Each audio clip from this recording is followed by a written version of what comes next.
Welcome to the Liberation Movement Presents Saturday Sold, hosted by yours truly, Dr. Sidney Freeman Jr. I am so excited to share this platform with so many of you. It is my prayer that people are enlightened, inspired, and that their hearts and spirits are changed as a result of this broadcast. Before we move any further, please post who you are and where you're watching from. I know I saw Don in the comments and Miss Brenda Turner. So please post in the comments who you are and where you're watching from. We're so thankful that you're a part of our programming today. I would like to thank Kirk Nugent and Composition for facilitating the audio-visual needs for this program and broadcast. The Liberation Movement is excited to share that we are now a 501c3. We're able to share that on the last broadcast. And later on in this program, we will share with you ways in which you can support our work. But before we move further, I would ask that you share this presentation with your friends, family, and loved ones on your Facebook page or forward them on the YouTube link. Please remember to subscribe to my YouTube page, Sidney Freeman Jr., and become a follower on my professional Facebook page under the name Sidney Freeman Jr. also. Once you become a Facebook follower, we will be able to invite you to become a part of the Liberation Facebook group, where we provide updates and other valuable content to our community. Please feel free to enter your questions in the chat on YouTube and in the comments on Facebook. I will try to get to as many questions as possible as we go through today's program. Today, we're going to focus on the concept of minding your own business. We're going to be talking about how we can build and sustain and enhance Black businesses. And with that, I'm going to introduce our special guest for today. Kenneth Anderson has been a small business owner since 1995. And since that time, he has learned a lot about doing business from both sides of the equation. He is here to share some highlights of what he's learned along the journey. So without further ado, my colleague and friend, Kenneth Anderson, he is a cultural change agent. Thank you so much for being here with us. Dr. Freeman, I could not think of a better place to be in this moment at this time, to be spending this very valuable opportunity to join the Liberation Movement this morning and to be able to share with your guests, your platform, your followers, and those others who have become a part of your tribe, to be able to hear some things and learn some things, and to be able to be in dialogue about things that I think are extremely important in this process. So today I want to talk a little bit about the topic, minding your business, from the perspective of best practices. In other words, perhaps you've been in business for a while. Maybe you've been in business for a long while. Maybe you are anticipating or contemplating getting into business. I'm not going to so much talk today about the how-tos of, signing up for business, determining if you should be an LLC or a nonprofit or whatever, although I can answer those questions as well and would be happy to as we continue the dialogue. But what I have discovered is that there are some time proven measures that can ensure a person's success in business. And because I have a long history of not just being in business, but also dealing with businesses, I wanted to share today from both sides of the equation, being the business owner and then also talking about the person who was actually reaching out to people for business. So as we move forward in the dialogue today, I want to first of all take a little moment to introduce myself a little bit deeper on the next slide. We talk a little bit about the notion of our ability to be productive in life. And I think one of the things that makes us most productive in life is the fact that we have multiple dimensions of our lives. And I've been very fortunate to experience a lot of that in my life. And these are just some of the things that I think characterize my journey, which is beginning with what I do now every day. That's Multicultural Affairs Officer for the city of Huntsville. I'm a mayoral appointee, and I work as a bridge between his office and the community on quality of life issues. Prior to coming on board with the city about 8 years ago, I spent about 16 years at Calhoun Community College, first in the classroom. Then about 3 years after I came on board, I became a department chair. And then 5 years after that, I became a dean. So the last 5 years, I was Dean of Humanities and Social Sciences. That's a big title. And I tell people with big titles come big headaches. And that whenever you want to be the leader, you want to be the person in charge, that's something you should really contemplate and anticipate before you just simply desire that. And that speaks a lot about business as well, because a lot of people say, I want to be in business. I don't want to work for somebody, but I want to tell you, first of all, folks, that if you ever decide to go into business for yourself, you'll work harder than you've ever worked before. And if you don't understand that and you're not ready to make that commitment and that investment and to absorb those sacrifices, you will make a fundamental mistake in that process. I have also been a certified mental health professional for almost 40 years now. In fact, when I came out of Oakwood College, then Oakwood University today, my degree was in psychology. I practiced for a number of years, went back to school at Alabama A&M University and earned a master's degree in clinical psychology. So I spent about 20 years in that space working with people on a variety of life issues, which is what I really call it, because I really try to destigmatize what a lot of people think about mental health. And it's not something wrong with you when you go see somebody as a mental health professional. There's something wrong with you if you don't. And so I try to encourage people to seek the help when they need it. Also, I've been a talk show host on a radio show, a little radio show here in Huntsville called Second Chance. That's the number 2 ND Chance. It's every Sunday from 2 to 4 p.m. Central Standard Time. And it is a public information show that I've done now for just a little over 30 years. In fact, this November will be our 31st year. I've had a chance to interview local people, national celebrities, newsmakers, and more.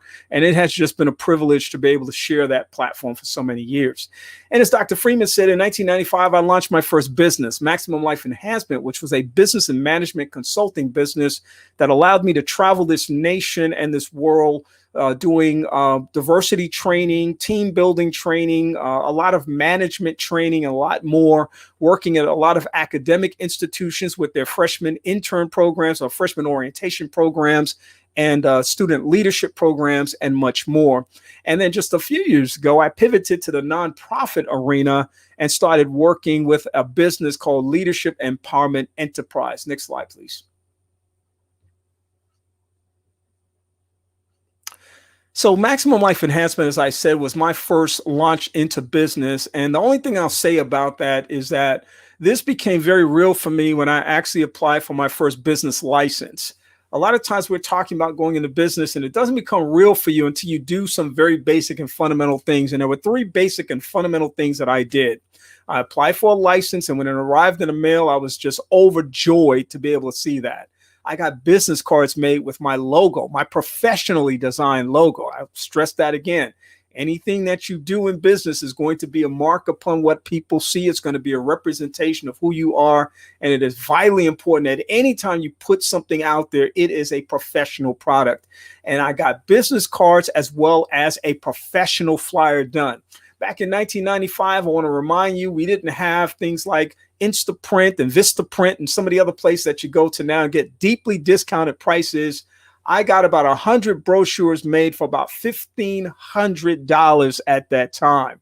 And so we've come a long way since 1995, and I'm very grateful for that. Next slide, please. Leadership Empowerment Enterprise, as I said, which I pivoted to the nonprofit arena, really does a few things, and I focus on 3 specific things. And I'm sharing this because these are things that you may want to engage in at some point.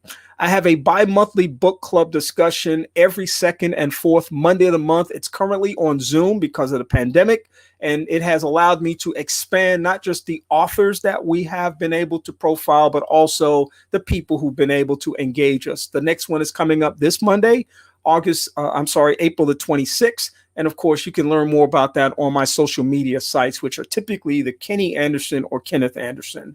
I also have a group called the Rising Stars Mentoring Group. Every November, I put out a call for mentees, people who want to be adult mentored, people who want to benefit from my life lessons and my willingness to invest in them for their success. And there's an application process and an interview.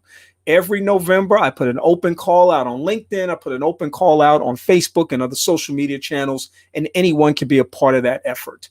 Every first Wednesday of the month, I have something called First Wednesdays, which is a professional development seminar. We pivoted to the virtual platform back in April of last year because of the pandemic. And so we are doing that on Zoom right now. Every first Wednesday of the month from 11:30 to 12:30, we have a power hour of information sharing for people to do better things in their lives and to make themselves better and experience personal and professional development.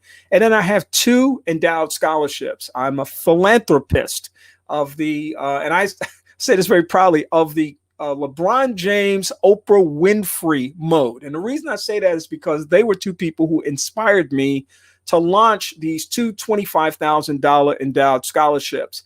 And even though I could not write a check at the time, I knew that I could raise the money to do it. You don't need to have LeBron James and Oprah Winfrey cash. You need to have LeBron James and Oprah Winfrey mindsets that would allow you to move beyond where you are in terms of any barriers or limitations. And you can apply the same thing to your job, your desire to be in business, or your success in business, because people always talk about what they don't have instead of talking about what they do have, leveraging it in a powerful, positive way in order to make an impact. So what I want to do for the balance of this time is talk a little bit about best practices. What have I learned in the business arena that I think can help all of us in terms of our understanding about business success? And I will make a distinction here too. We oftentimes reference, and I do this as well, we reference Black businesses, but I like to say Black-owned businesses, because Black people are not monolithic in how they think. They're not monolithic in how they deliver services and do business. And so it's important to think about this in the context of a Black-owned business and what that means to you. And I know personally, one of the things that I do when I'm looking for people to do business with is that I do look for people who are Black and people who are in a position to understand my cultural context, because I think that is so important. But it doesn't preclude doing business with the whole world, because your business success is predicated upon your ability to manage things in the whole wide world. And so that's why I say I don't really restrict it to Black businesses, even though I understand that context. I say Black-owned businesses because I think that's extremely important. Meeting management matters. I can't stress this enough, folks. There are far too many times when people have meetings within the context of their businesses when they are wasting time. I think it's unfortunate sometimes too that when we understand the value of meetings, we understand that we don't just meet to meet. That is a non-productive thing to do. And I know all of us have probably had the experience before of being in a meeting and asking ourselves, why am I sitting here? Why am I in the meeting? Why am I a part of this experience? We find ourselves looking at our clocks. We finding ourselves distracted while in meeting, a little variation on distracted driving. So we start meddling with our tablet or our smartphones, and we start looking away. Sometimes we even doze off because it's flat out boring or disinteresting. And so it's important for us to manage meetings because meeting management matters. Next slide, please. Effective meetings begin with the premise that people are busy, and we need to be in the mindset that we're going to honor their commitment. I want to say this, folks, and if I don't say anything else that you hear, please hear this. Whenever you are in charge of starting a meeting, start the meeting on time. Do not wait for stragglers. Do not wait for people who are going to get there in just a few minutes. I don't know how many times I hear people say, we're going to wait another 5 minutes for people who are making their way. Listen, time is money in the business arena. And every time you restrict me from having an opportunity to start something on time, you may be actually taking money out of my pocket. It is very important for us to honor people and start things on time. This was a prayer meeting one time that I was leading out in, and not a business meeting, a business situation, but it was a prayer meeting. Someone told me about 25 years ago, they said, even if there are 2 people in the audience, start on time. You honor the people who had the ability to be there on time by starting on time. Because when you start the meeting late, what happens is you push up on another appointment that somebody might have, another commitment that somebody might have. And I've trained myself now to know that I'm on a schedule. And if I have to leave your meeting because your meeting started late, I will leave your meeting because it started late. That's just the reality of life. Life has to go on, and people have to understand at some point that these things start on time. So here are some things that I want you to think about in terms of meeting management very quickly. If I could have the next slide, please. Before you have a meeting, ask the following questions. You can go in and keep it going right there.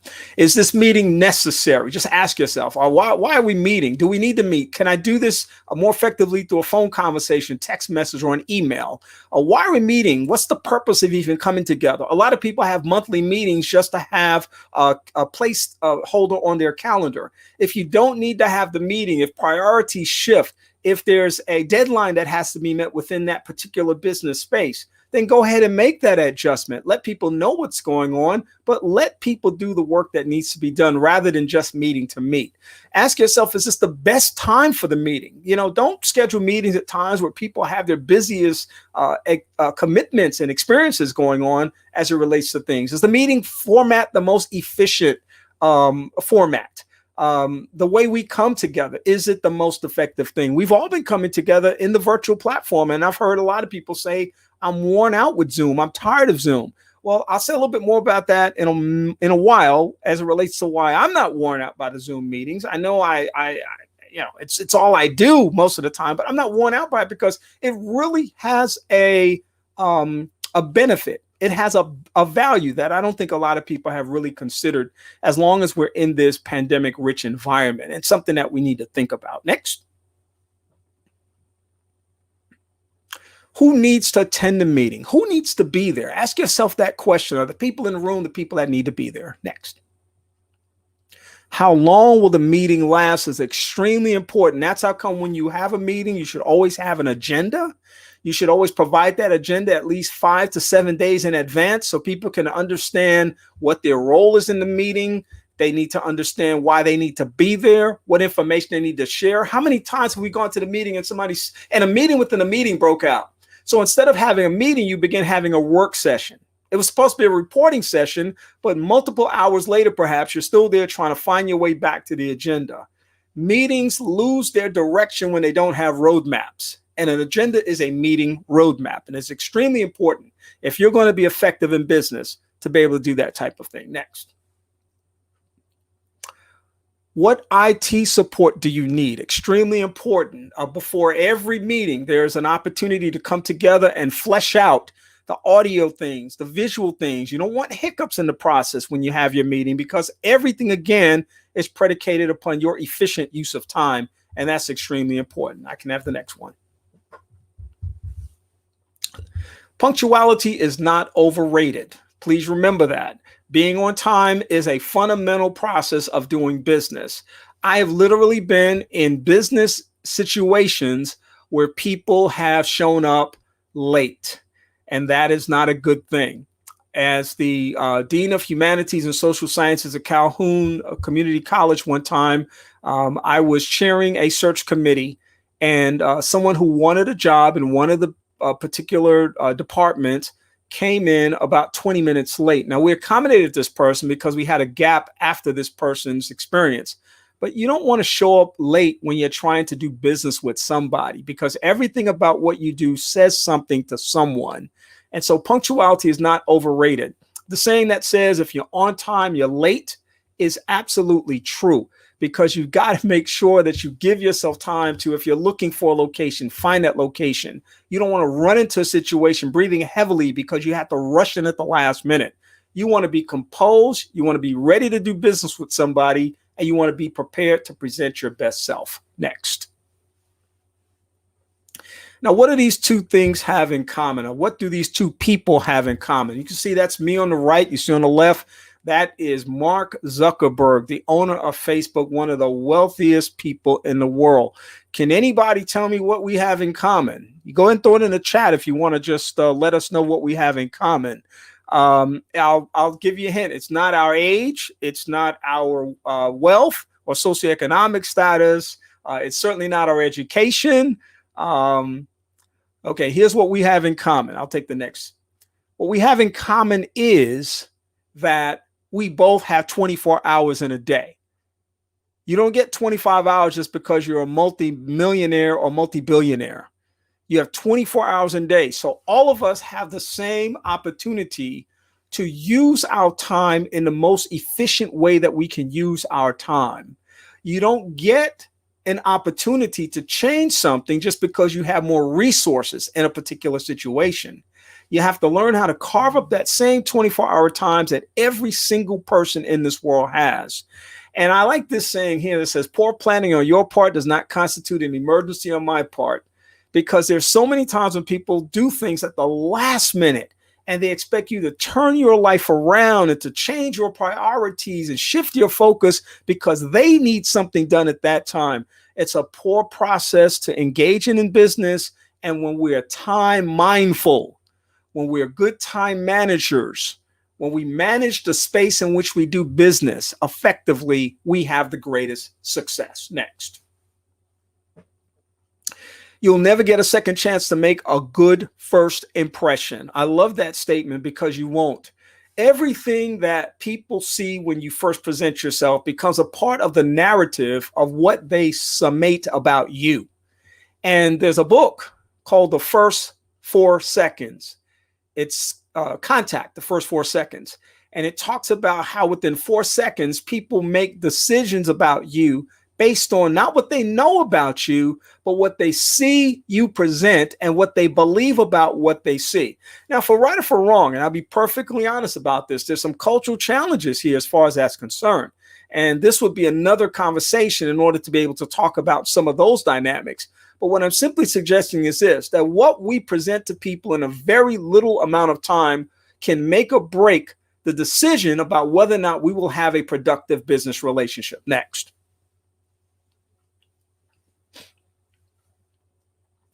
The person on the left is my dad. And obviously, the person on my right is me. I wonder if you could take a guess at what my dad's profession was. What would you think my dad's profession was? That my dad dressed like that every single day. Just what would my dad's profession be? If you want to throw something in the chat, throw something in the chat. If you want to bounce something around in your mind, that's perfectly fine. What do you think my dad's profession was? My dad got up at 4 o'clock every morning, put on his clothes, dressed like this every single day. My dad never drove, so he took the train from New York City into the Port Authority bus terminal. He caught a bus into New Jersey to Teterboro, New Jersey, and he walked a short distance from the bus stop to the plant. Next image. To the plant where he worked, which was International Flavors and Fragrances. I appreciate that. My dad was probably a great lawyer because he knew how to adjudicate situations between me and my sisters. There's no question about that. But my dad was, if I can get that next slide, my dad was a factory worker in a plant called International Flavors and Fragrances, where he worked on the plant floor for 32 years. Yet my dad got dressed every single day, dressed immaculately, because my dad understood something. My dad understood that first impressions matter. And it wasn't so much about dressing for the industry standard. Back in that day, that's just what people did. They wanted to put their best foot forward. When they went to church, they wanted to put their best foot forward. When they went to school, they wanted to put their best foot forward. It has nothing to do with the way cultural trends have changed and influenced where we are today. I'm simply saying that whatever you present, make sure it's your best presentation as it relates to people. Next. Don't start a business card collection. And of course, business cards are a little less common than they were a few years ago because all of the electronic ways that people have to stay connected to one another. I actually still use business cards, but I have an app that allows me to put the business card information into my phone. And I love being able to do that because I can track lots of information in a very short period of time. But here's a thing that you want to remind yourself of. When you ask somebody for their contact information or their business card, do something with it. In other words, if you go to a networking session or a networking event that's related to you doing business or being out in the community and being engaged in the community, it's important for you to follow up with people in a very short period of time, typically within 24 hours of contacting that person. And what I typically do is I reach out to people and say, hey, John, it was great meeting you. Michelle, it was an awesome opportunity to be able to get to spend some time learning about your work. I look forward to future encounters, because you want to put something in people's minds in a very short period of time as to where you stand in terms of that interaction that you had. And every interaction that I have, for me, is a potential customer. It has value in that sense. And so I'm not just writing people off, or I'm not delaying things, or I'm not putting things aside. I'm utilizing the tools that I've been given in order to move that process forward. And so when I say don't start a business card collection, don't get into a situation where you find business cards and you have to ask yourself, now, where did I get this business card from? Or where did I meet this person? Or get the phone calls that I get asking me to remind people about the person that I introduced them to and said, hey, this is a good person that you should know in order to do something as it relates to your business or your education or something of that magnitude. You got to do your own homework. You got to put in the investment and the effort to make that thing possible. And you can do it if you do it in a streamlined, consistent process, and that you follow up in a relatively short period of time. Next. Accept that you don't know everything. One of the greatest joys for me in my aging process, and a lot of people talk about the downside of aging, and there are some downsides. There's no question about that. But I think two of the greatest things that I've learned is that with wisdom comes the opportunity to make better decisions. And one of the things I've learned about this process is that I don't have to know everything. I just need to know people who know things. I need to know how to connect the dots. I need to know people in different places. And I realize that I become a resource for a lot of people when I get phone calls and say, do you know who I need to talk to about such and such? Do you know where I need to go for so-and-so? These are things that I have, in many instances, nothing to do with the work that I do, the interest that I have, or the core interest that I have. But I think it's important to know as much as you can about the landscape in the community, because when you do that, your business is elevated to a higher position. I was recently awarded a contract by a local company because of the executive director and I having had an opportunity to spend some time together, a completely different industry, but learn something about the backstory about the work that I did. And when the opportunity presented itself, presented this opportunity to me in order to be able to apply for it, and I was awarded that contract. You've got to think beyond the space in which you're in. And you have to accept the fact that if you don't know something, there are opportunities to learn those things and find out the people who are the experts in certain things. It's okay if people know more than I do about something. Technology is one of my biggest challenges. There are people out there all over the place that know so much more than me. And I'm always asking questions. It can be frustrating at times, I'm sure, but I'm trying to learn and I'm trying to utilize the resources that I have. In the same way as a mental health professional, people rely on me for certain things. As an educator, people rely on me. As a community activist, they rely on me. As a person who works in government, they rely on me for information. You got to be connected to people that know things. And so accept the fact that you don't know everything, but there are opportunities to learn some things. Next. Success leaves clues. You do not have to reinvent the wheel. This is one of my favorite sayings by my man, Dr. Rupert Bushner. Rupert and I used to work together in a business called USANA, and we sold nutritional supplies, some of the best on the market. I still utilize USANA products today. And Rupert used to always say, success leaves clues. You don't have to stumble around in life blindly to figure out how to be successful. All you have to do is find successful people and ask them what they did. You can watch what they did. You can learn what they did in order to be successful. So as a very basic foundation for your success, don't walk around and connect it to the last thing I said. Don't walk around without the answers to things. Find out people who know the answers. Connect with those people who know the answers. Be bold, be courageous, be brave, and step up to people and ask them for information. It's important to do that because there are people who are more than willing to provide you with those pieces of information that can be successful for you. No one has to wonder how to start a successful business. No one has to wonder what the tools are that it takes in order to do that. No one has to wonder about what it takes to establish a budget or a business plan. No one has to learn how to figure out what the networking opportunities are in their community, because there are people plugged into those things already. It's important for you, again, going back to the last comment about accepting that you don't know everything, but finding out people who do. There are people who know things that you don't know. Connect yourself with those people, butter up to them, cuddle up to them, get close to them, stay with them, hold on to them, don't let them go. Make sure that they provide you with an opportunity in order to grow. Success leaves clues. In order to know how to be successful, watch what successful people do and do what they've done. Next. You need a mentor. Period. Close quote. Full stop. You need a mentor. If you can't answer the question, if I ask you, who's your mentor, you need to do that as the first thing. You need to find somebody who you identify with as your mentor. And you don't just have to have one. You can have multiple mentors. You can have mentors in different aspects of your life. You can have a business mentor. You can have a relationship mentor. You can have an academic mentor. You can have different mentors in your life that can help shape and guide your journey. But the absolute process suggests that you got to have somebody who's going to hold you accountable. You got to have somebody who can bounce ideas off of from time to time. You got to enable yourself and empower yourself within the context of that relationship to do things that stretch your abilities beyond the boundaries that you may be seeing. Some people say, I need to be pushed to do things.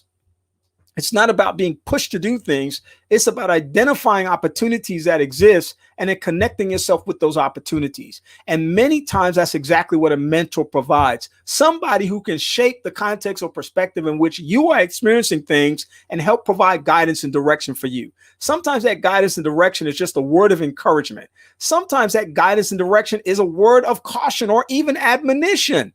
But you have to be brave enough, courageous enough, bold enough in order to be able to accept constructive criticism in your journey to be better at what you're doing in the business arena. You need a mentor in order to be successful. And there are lots of them out there who are willing, more than willing, to be able to provide that for you. Next. There's a big difference between income and wealth. You can't impress me with talking to me about a person's salary because it doesn't really matter to me. People who have large salaries find ways to spend all of that money. There's a difference between what a person has in terms of their assets versus their liabilities. And in business, you have to, and this is one of the main reasons why you have to have a business plan. You have to understand the difference between earning money and accumulating wealth. Wealth generation, wealth creation. You have to have that as an understanding that even goes beyond your business plan. Your business plan for a for-profit agency may be an opportunity to provide a service, in doing so, earning some money. But then perhaps there are some investments that can be made along the way that can strengthen that process. Those investments come in a variety of different ways. And it's important to explore those opportunities through wealth managers and other financial experts and people out there, again, who have that knowledge and information. But in order to be effective in business, you want to be able to separate your understanding of earning money with creating wealth. And that's an extreme difference that many people fail to understand and oftentimes results in a loss of that business. Next.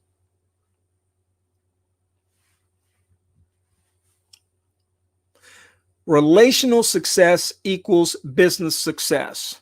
Show me a person who has a positive, healthy, productive relationship with somebody in the context of their business, and I'll show you a successful business owner. We don't become successful in business because of what we know or the product that we have or the services that we offer. We become successful in business because of our relationship with people. That's why there are companies out there, and I'll talk about them in just a moment, that just their brand alone suggests that you're going to do business with them. Their model for success incorporates an incredible amount of customer relational kinds of things that keep us coming back for more, that make us feel valued as customers. And so in your relationship with people as a business owner, I always tell people, don't ask people for something first. Get to know people, talk to people, learn about what their needs are, Learn about your points of intersection, your points of commonality, your same interests, and your differences as well. Find out what it is that you can do to meet a need that the person has rather than asking them to be your customer, asking them for money. One of the things that wears me out on LinkedIn is that I accept somebody as a friend on LinkedIn, and the first thing they want to do is get me into their multi-level marketing business, or that they want to get me into some other kind of thing that they're doing. They don't even know me. All they saw was my profile on LinkedIn. You look like somebody who's done well in life, and I'd like to offer you an opportunity to do something. Get to know people before you try to engage them as customers. Provide a valuable service that people need that's relevant to their lives in order to attract them. Create space for those people to understand why you care about them. Create points of connectivity to share information about your business so that people can know what's going on. It will make tremendous success in your business, and I guarantee you your business will grow if you focus on relationship over product. Next.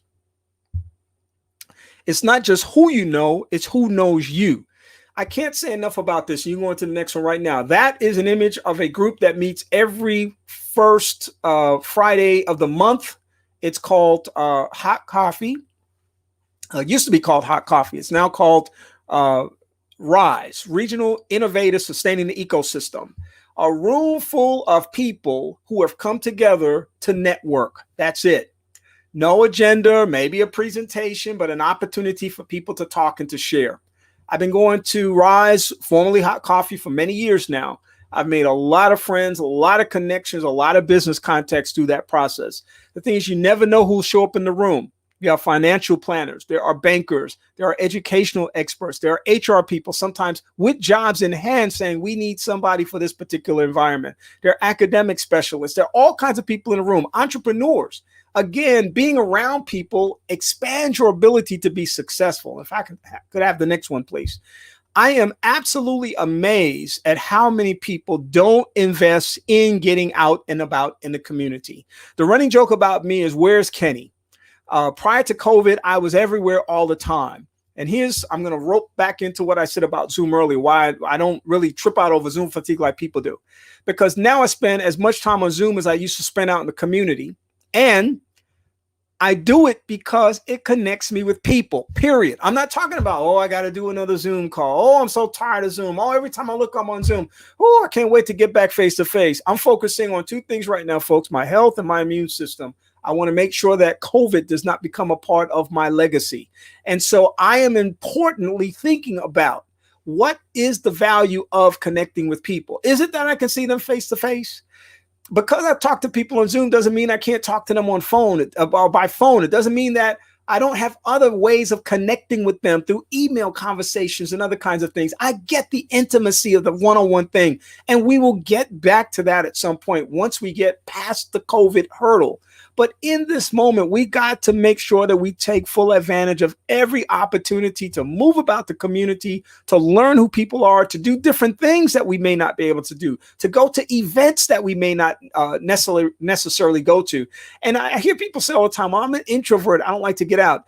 Look, if you got a product, you got a business you want people to know about, you need to find out how to get out, because it's going to be the only reason that people can know and learn how to be able to connect with you in a meaningful way. Next. Go past this one. I want to skip over this. I'll come back to it another time. I want to connect the comment I just made about social networking. It is important to have a social media presence if you're going to have a business. If you don't have a social media presence, your business will not be as effective as it could be. It will be even more effective. And it's amazing in the COVID pandemic how people have discovered how e-marketing, something that has been available to them for a long time, has become the backbone of their businesses through this process. People have not only discovered how to build online stores and other kinds of things, but they have actually recognized increase in their sales as a consequence of that. We've got to think innovatively and creatively all the time. And people sometimes say that I don't want to be on social media. I don't want people to know all about what I'm doing. That sounds like a little bit of an oxymoron. If you have a business, you do want people to know what you're doing. In fact, you want as many people as possible to know what you're doing. It is responsible use of these things that you want to be able to do. So set up a business page, especially one that's separate from your personal page, if you have those kinds of concerns. And make sure you communicate your things regularly to people. Remember that social media sites have algorithms, meaning that everybody doesn't see everything that you post. The more you post and the more you post and engage with specific people, the more those things tend to come up. There are all kinds of formulas and rhythms online that you have to be careful of. So don't fall into the trap of saying, well, I posted it on Facebook. I don't know why people didn't know about it. You can't just rely on that as a mechanism, but you cannot rely on it, rely on being successful without it. And that is extremely important. So all of those are ways to do that. I put LinkedIn up there because I don't think you can have an effective business presence without having a LinkedIn profile. If there's one thing that you need to do in social media that you have not done, if you have not done it and you want to be successful in business, get a LinkedIn profile and utilize it. Don't just say, oh, I got a LinkedIn profile about 3 years ago, but I never use it. You should use it on a regular basis. Engage people. Let them know what you're doing. Bring them to your website and let them know what's going on. Next. Read, read, read. Realtors say location, location, location. I say for business people, the more you read, the more you lead, the more you're able to engage people in ways that are positive, productive, and powerful. And it's important to be able to do that. Next. Want to start winding this down on the value of a brand. The question is, what is the value of a brand? Next. I mentioned earlier that when you think about certain logos and certain images, here's Publix, Chick-fil-A, Starbucks, FedEx, Amazon Prime. The reason that people do business with these companies is because of the way they feel treated by those companies. The way that those companies seem to understand what the profile is of the customer that they're serving is. I will travel across town, even though I don't have to anymore because they're about 4 within a mile of north, south, east, and west of me right now. Their Publix is everywhere. I'll travel wherever I need to go to Publix because when I walk into Publix, I get first-class customer service. Every person in the aisles who's stocking shelves says hello. The person at the front door says hello. People are very helpful. They have the best fruit in the land. I mean, Publix is a customer-friendly location. Chick-fil-A, customer-friendly location, and they've got a phenomenal customer service school within Chick-fil-A that focuses on the customer as the primary person. As a business owner, you got to focus on the customer as the primary person. Not so much the customer's always right. That's not what I'm saying. I'm saying, how can you best serve the people who are your target populations? Do you even know who those people are? People say, I'm in business, I want everybody. Do you really want everybody? Is your product for everybody? If you don't have a fundamental understanding of your product, then you really don't have a fundamental understanding of your demographic that you want to serve. Then you have the capacity, once you've done that assessment, to target those people and maximize the effectiveness of your business. These companies have done that in ways that have been phenomenal. When you go into Starbucks, you know you're going to have one thing and one thing only. I'm not talking about the coffee or the latte. I'm talking about Wi-Fi. And you got to know what people want. People go to Starbucks just so they can get a Wi-Fi connection. And oh, by the way, while I'm here, why don't I get me a latte and a sandwich? Works for them. They understand the customer. Being in business is about understanding your customer and providing what your customer needs. Next. All right, I want to close here. You're driving on a highway and you see this sign right here. It's a billboard, and it's a billboard that says something about your business and the work that you do. My question to you as we walk away from this conversation today is, what's on your billboard? What does your business say about who you are, what you do, how you do what you do, and why you do what you do? What does that billboard say? Just imagine that in your mind for a minute.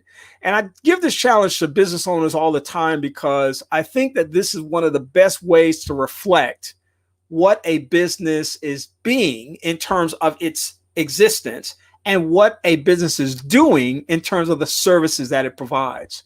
If you're not fundamentally and mindfully thinking about those things, you're going to miss some great opportunities. Next.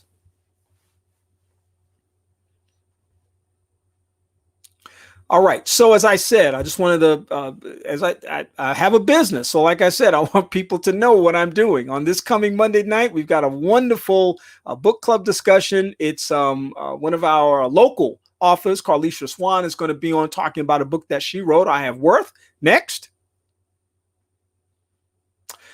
My next First Wednesday session is on May the 5th. It's going to be featuring Leon Burnett, the founder of Media Arts Institute and the author of the Proverbs Remix.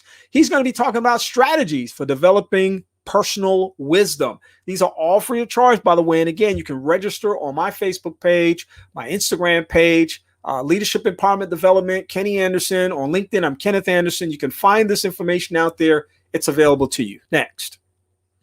And of course, my webpage is kennyanderson.org, myname.org. And on that page, I list information about these activities as well as much more. So please engage us in that way. And of course, I'm always wanting to connect with people. I have a strong social media presence. I have a website. I'm out there. I'm available. I'm ready to talk to people, collaborate with people, and grow with people. And that is what this is all about for me. I want to say thank you to Dr. Freeman again for this opportunity to share and speak with you, man. I'm fired up right now, man. I want to go out and do something valuable, important, and meaningful, much more than I'm already doing, I think. But these kinds of spaces really inspire me to have an opportunity to share and talk. So thank you for inviting me to be a part of your platform today. No problem. The pleasure is all ours. Thank you so much for your powerful insights. And I'm sure our audience is going to have some questions. So as we're talking right now, please start putting some questions in the chat. And what we're going to do is pivot really quickly to a brief commercial, and then we're going to come back and have a little Q&A. So those who are watching, please put some questions in the chat or put in the chat, and we'll get to those questions as soon as we get back. Thank you so much, guys. I am the Liberation Movement. I am the Liberation Movement. I am the Liberation Movement. I am the Liberation Movement. I am the Liberation Movement. I am the Liberation Movement. My name is Dr. Sidney Freeman Jr., and I am the Executive Director and founder of the Liberation Movement, which is a 501c3 organization that works with those who are liberated and seek to be liberated psychologically, socially, and spiritually through educational initiatives. To continue to provide the high-quality programming such as Saturday Soul, we need your support. Your consistent monthly investment in the movement will allow us to continue to expand on the excellent work that is already started, such as decolonizing the Black mind curriculum that is already in development. So your gifts of any size via Cash App, Venmo, or PayPal would be a blessing to the advancement of this ministry. Thank you in advance for supporting and joining the Liberation Movement. Please remember to join Sydney, me, and our special guest today on Clubhouse at 2 p.m. Eastern Standard Time so we can dive deeper into today's topic. See you soon.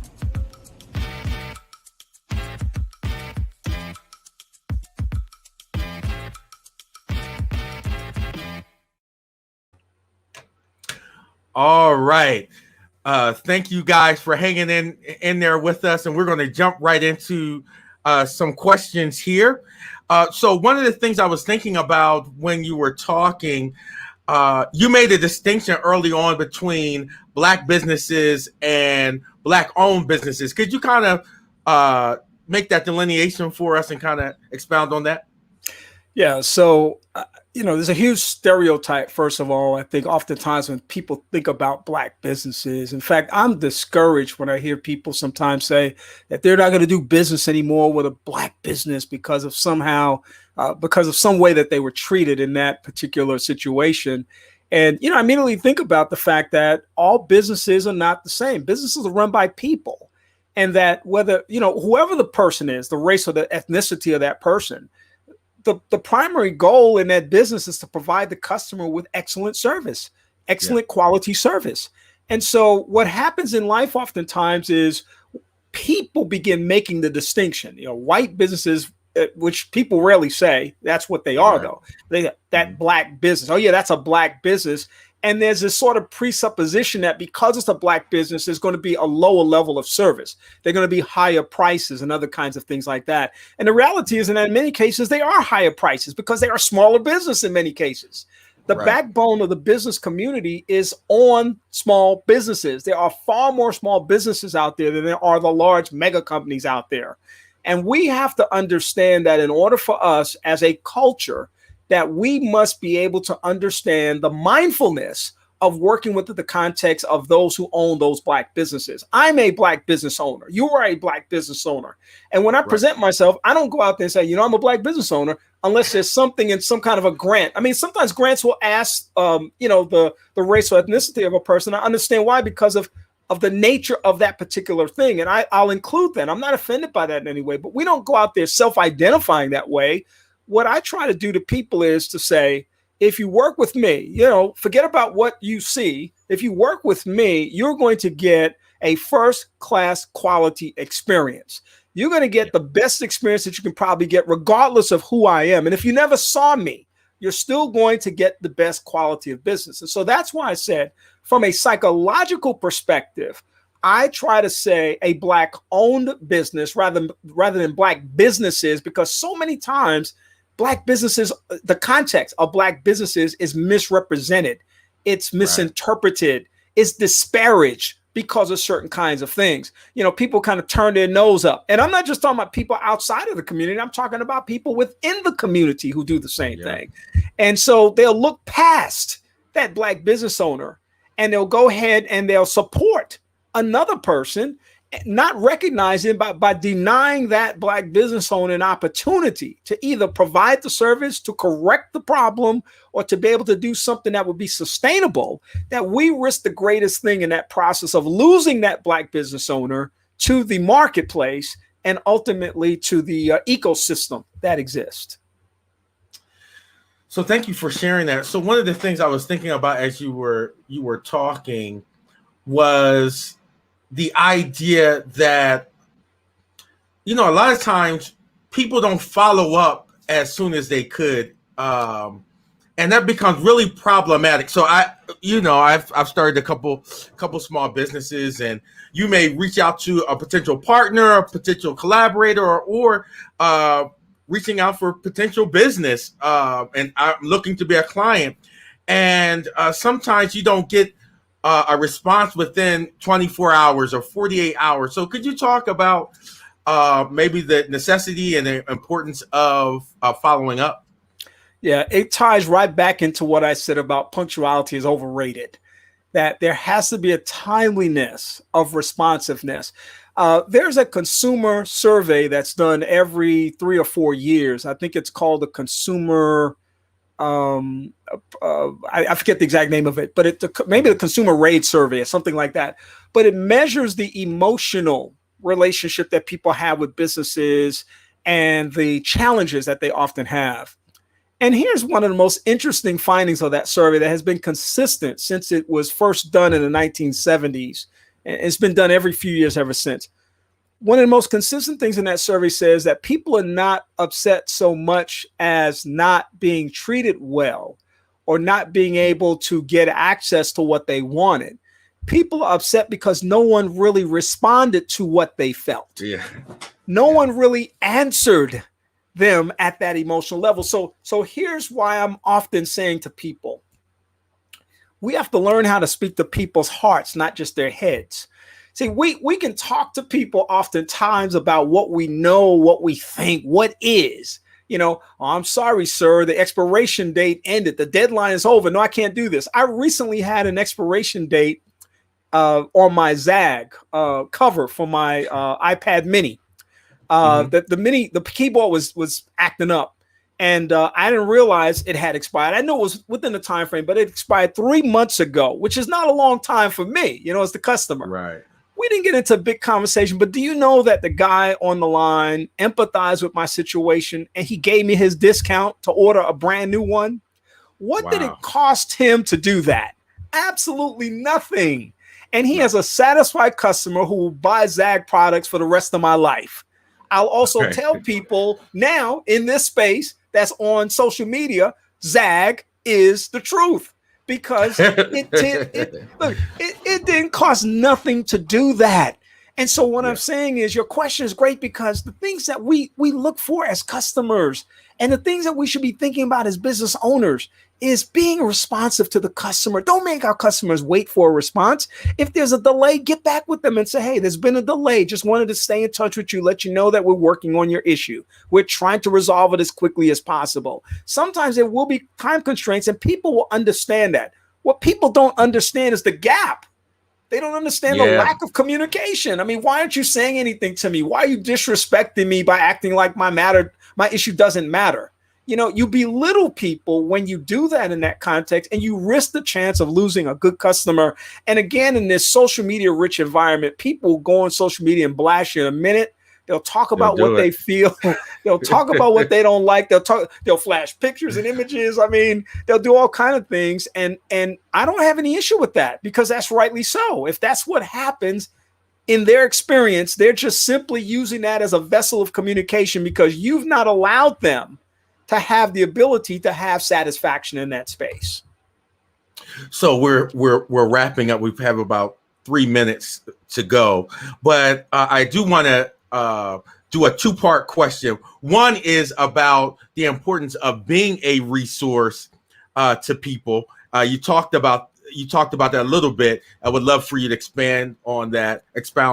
And then what are some resources if we have people that may have a business or are thinking about starting their own business? Are there some resources that would be important for them to for them to get access to? Yeah. So every community, and you know, I'm going to deal with success at the local level. Like they say, all politics exists at the local level. We got the national stuff, we got the statewide stuff, but what's happening in your community? So you absolutely, as a business owner, need to be connected with your local chamber of commerce. In my community, as a member, when I say connected, at the very least, you need to be connected, but you probably want to be a member, because membership does have its privileges. And here's the thing about the chamber that I have found, that if you are not a member of the chamber, you're working outside of the system, and you see something that needs to be addressed within the system, it's a much better position to be inside the system than outside the system in order to be able to engage people in that conversation. Locally, we also have the North Alabama African American Chamber of Commerce. So we have two opportunities for people to be engaged at that level. They need to be members of both. And they don't need to make it an option. They don't need to make it a choice, because you're expanding your network of people and opportunities to be successful by being engaged as much as you can. Those are two fundamental ways. Now, locally, and I know the reason I said local, people need to think about this locally, is because locally we have something called the Catalyst Center for Business and Entrepreneurship. It is a it's a kind of an incubator that allows people to take certain kinds of classes and be exposed to mentors. There's an initiative in the state called the Circle of Mentors that provides free mentorship for business leaders and business owners. You got to research at the local level what's available in your community to be able to connect with. And I really recommend it at that local level, because that gives you the greatest opportunity to get involved.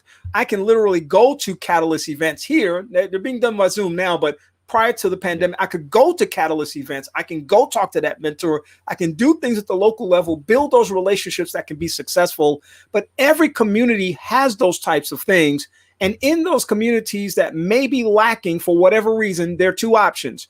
You can reach out through the power of Google and the internet and find out something, or you can start your own thing. Wow, isn't that something? You know, that's a lot of work sometimes, but when people have vision, people don't perish, and people have the opportunity to thrive as a consequence of that. Well, Kenny, we want to thank you so much for taking time and sharing your expertise with our audience. And to our audience, if you have enjoyed this discussion, you will not want to miss our next month's program for Saturday Soul at the same time at 1 p.m. on May 29th. We will have organizational psychologist and theologian Dr. Jerome Crichton will be our guest, and we'll discuss the topic of combating white pathological effects on the Black community. We look forward to him sharing his insights about the ways that Black people can liberate their minds and spirits from whiteness. And so we are going to be transitioning in the next few moments to Clubhouse to have a discussion where you can actually speak directly with Kenny about some of the things that we've discussed today. We thank you so much. Please put on your calendar to be with us next month on May 29th at 1 p.m. Eastern Standard Time. Thank you again for being with us. Have a wonderful afternoon.